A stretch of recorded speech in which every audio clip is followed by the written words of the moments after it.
बिहार में कांग्रेस और एआईएमआईएम क्या फिर टूटेगी और बिहार में बीजेपी से बड़ी हो जाएगी नीतीश कुमार की पार्टी जेडीयू? ये एक बड़ा सवाल और उम्मीद कुछ ऐसी ही लगने लगी है सियासी हलकों में जो चर्चा है। लेकिन बिहार विधानसभा चुनाव में एनडीए को प्रचंड बहुमत मिला। नीतीश कुमार के नेतृत्व में फिर से एनडीए ने बिहार में सरकार बना ली। कैबिनेट की पहली बैठक में भी फैसला लिया गया और अब एक बात साफ है कि चुनाव के दौरान एनडीए के नेताओं ने जो वायदे किए अब उन पर अमल करना शुरू किया जाएगा। अगले 5 साल तक एनडीए को अपने तमाम वायदे जो चुनाव में किए गए हैं इन्हें पूरा करना होगा। लेकिन ये तो सियासी प्रक्रिया है। चुनावी कामयाबी के बाद अब एक और योजना पर एनडीए में जबरदस्त मंथन की खबरें आ रही है। अब तक तो बीजेपी पर आरोप लगता रहा कि वो ऑपरेशन लोटस के जरिए विपक्ष को तोड़ देती है और कई विपक्ष के नेता बीजेपी में शामिल हो जाते हैं। लेकिन इस बार काम एनडीए के प्रमुख घटक दल जेडीयू की ओर से हो रहा है, बीजेपी की ओर से नहीं। जो खबरें आ रही हैं उसके मुताबिक विपक्ष पर तीर चलाने की आहट सुनाई दे रही है। जी हां, नीतीश कुमार की पार्टी का चुनाव चिन्ह तीर। और इसकी जद में कौन कौन से दल आ रहे हैं ये अभी पूरी तरह से साफ नहीं है। लेकिन चर्चा इसीलिए भी क्योंकि अतीत में भी ऐसा ही हो चुका है और माना यह जा रहा है कि जेडीयू के निशाने पर कांग्रेस और एआईएमआईएम के विधायक हैं। इस बार बिहार में कांग्रेस के 6 विधायक चुने गए। असदुद्दीन ओवैसी की पार्टी ऑल इंडिया मजलिस इत्तेहादुल मुस्लिमीन यानी एआईएमआईएम के 5 विधायक इस बार फिर निर्वाचित हुए। पिछली बार एआईएमआईएम के 5 विधायक चुनाव तो जीते थे। इनमें अमौर क्षेत्र से निर्वाचित अख्तरुल ईमान को अगर छोड़ दिया जाए तो जो बाकी के 4 ओवैसी के विधायक थे वो आरजेडी में शामिल हो गए थे। उन्होंने पाला बदल लिया और जिन विधायकों ने अपनी निष्ठा बदल ली आरजेडी में ज्वाइन हो गए और उसमें बायसी से सैयद रुकनुद्दीन अहमद, जोकीहाट से शाहनवाज आलम, चोकाधामन से मोहम्मद इजहार असफ़ी और बहादुरगंज से मोहम्मद अज़ार नईमी शामिल हुए।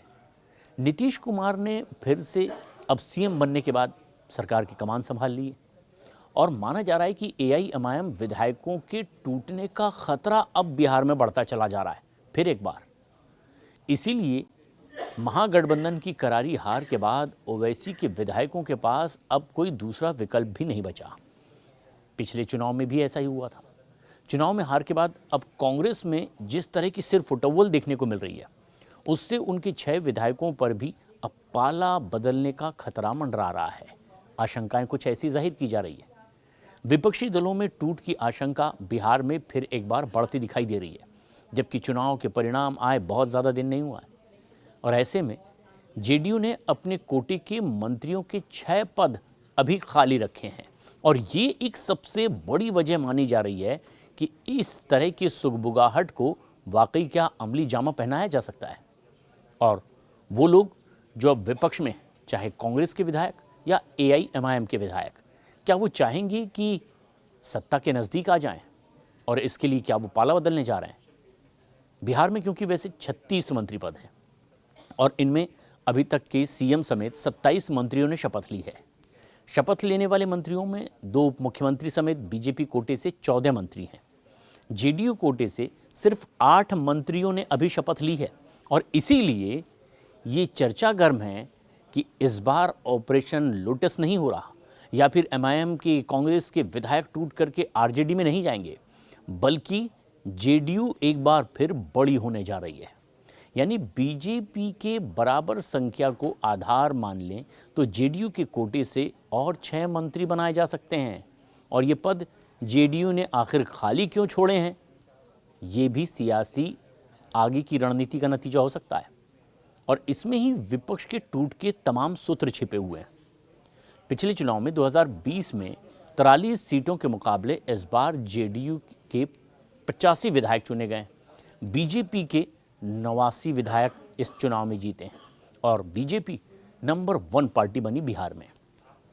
नीतीश कुमार की कोशिश होगी कि किसी भी तरह अपने विधायकों की संख्या बढ़ाए ताकि जेडीयू को नंबर 1 पार्टी बनाने का उनका सपना आखिरकार पूरा हो जाए। और एक फॉर्मूले में ये सपना पूरा होता नीतीश कुमार को दिखाई दे सकता है। नीतीश कुमार वैसे लंबे समय तक एनडीए में बड़े भाई के तौर पर रहे, लेकिन 2020 में ये सिलसिला रुक गया। चिराग पासवान के अलग चुनाव लड़ने से जेडीयू को 2020 में तकरीबन 3 दर्जन सीटों पर हार का सामना करना पड़ा। कांग्रेस के विधायक अगर टूटते हैं तो ये पहली बार नहीं होगा कि कांग्रेस पार्टी बिहार में टूट रही है। इससे पहले भी कांग्रेस इसी तरह टूटती दिखाई दी। नीतीश कुमार 2017 में जब महागठबंधन से अलग होकर के एनडीए में लौटे थे, उसके साल भर के बाद ही 2018 में कांग्रेस के प्रदेश अध्यक्ष रहे अशोक चौधरी के साथ कांग्रेस के कई नेता जेडीयू में शामिल हो गए थे। अशोक चौधरी ने 1 मार्च 2018 को कांग्रेस छोड़ दी थी और जेडीयू की सदस्यता ले ली थी, और उनके साथ कांग्रेस के 3 और दूसरे एमएलसी भी जेडीयू में शामिल हो गए थे।